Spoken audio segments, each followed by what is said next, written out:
বাসায় বসে খুবই সিম্পল ওয়েতে আলু ফ্রাই। প্রথমে 2টি আলু নেব। আলু নিয়ে এইভাবে ছুলে নেব।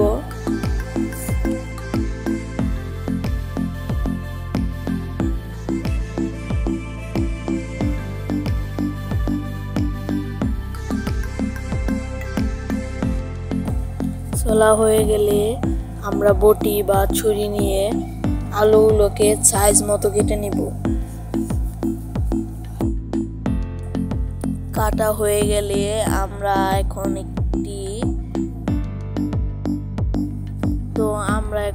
এই পাত্রে একটু লবণ দিয়ে তারপর আমরা দিয়ে দিব মরিচের ফাঁকি। তারপর আলুগুলোকে ভালোভাবে মাখিয়ে নেব। তারপর একটি কড়াই গরম করে তার উপর আমরা কিছু পরিমাণ সয়াবিন তেল দিয়ে দিব। তেলগুলো গরম হলে তার উপর আমরা আলু ফ্রাই দিয়ে দিব।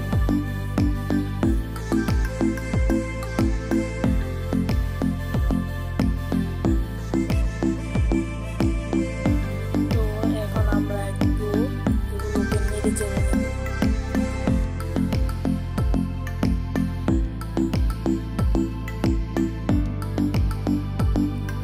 এখন বাটিতে নামালেই হয়ে গেল আমাদের মচমচে আলুর ফ্রাই।